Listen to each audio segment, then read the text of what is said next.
So Newsom did it. He signed the most extreme gun control bill that has ever been created in the history of our nation.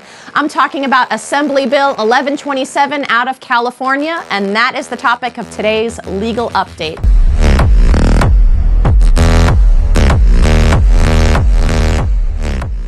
So what is AB 1127? It was a bill created by Assemblyman Jesse Gabriel out of California. Now, I made a video about this before, and I thought, wow, it's kind of a toss-up whether Newsom will sign this. I know that he's probably gearing up. He's probably eyeing up a presidential run. He's been trying to be more moderate, to appeal to more, centrist voters, confused people that he can deceive.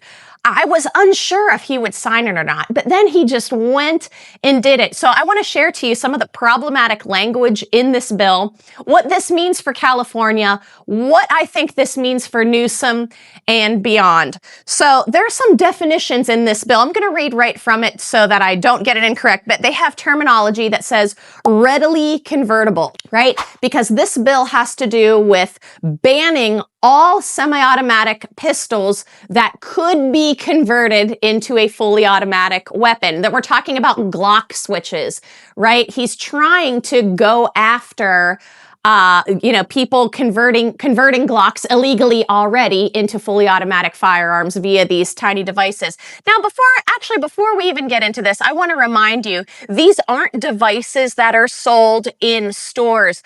We're not allowed to sell those things. California gun shops are not allowed to sell those things because, remember, a fully automatic firearm made after 1986 is not transferable and therefore illegal to own, transfer, or sell, right? Unless you are a dealer, right? So this is something that is already illegal. So at best, this is just a symbolic repetition of, it makes no sense whatsoever. So here are some of the definitions that are confusing. We have readily convertible. What does that even mean? It's so ambiguous. Anything could be readily convertible in the right hands and with the right time and with the right parts. So that's confusing there. Cruciform trigger bar. This is something they've added in to describe a component inside of a Glock. Because remember, this bill bans Glocks without having to name Glocks. So they're going after the parts and pieces here. And what is a pistol converter? So they're adding all of these terms in this language that are such a broad blanket catch-all that it does ban the Glock outright.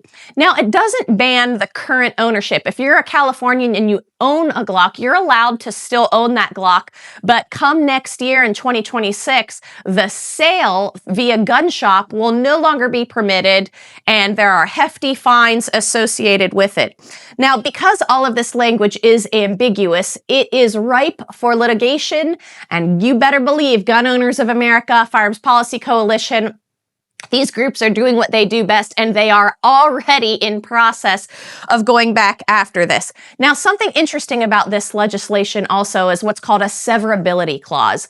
The severability clause in there says if any part of this is found unconstitutional in court, which it will be, just that part of the bill will be struck while the others remain. So that goes to show they know exactly what they're doing so far.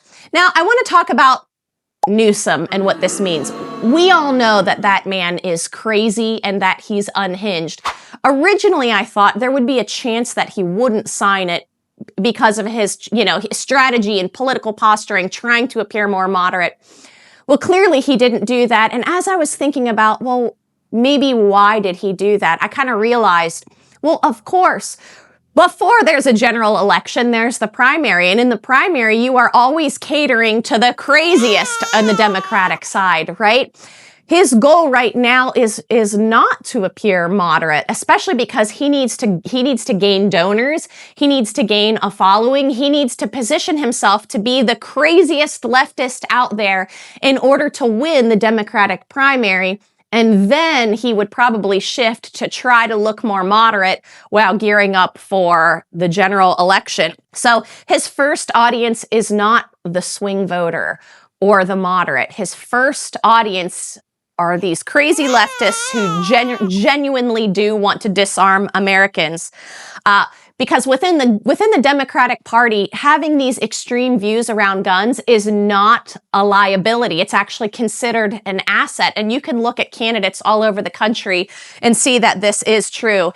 Everytown, Moms Demand Action, all of these groups are looking to see who's going to be the craziest because they carry a lot of sway and they have a lot of money.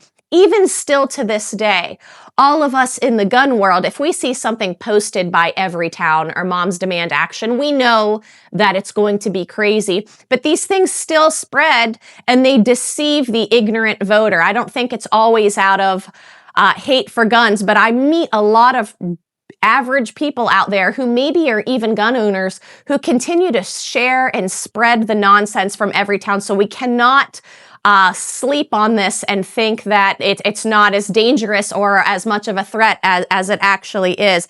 He wants to be known as the governor who took on the Glock switch, but we know that ultimately it's not going to do anything about it.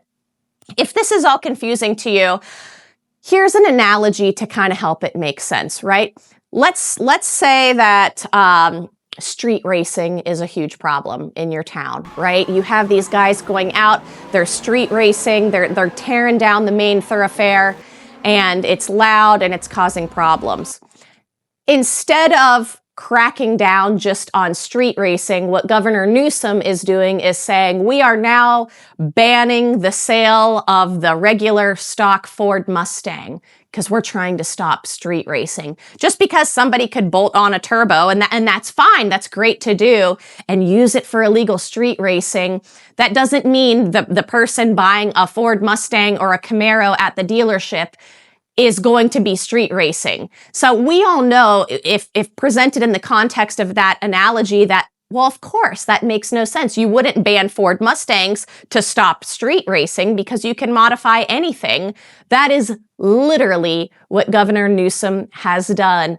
So keep your eye, because the Democratic Party, they're trying to shift the Overton window. California likes to be the policy hub, a think tank in our nation. They throw something out there that is so insane, knowing that they're not always going to achieve it, but anything a little bit less doesn't sound as crazy anymore. That's the entire play behind all of this. So we have to watch out here in Maryland and other states that like to follow California's lead.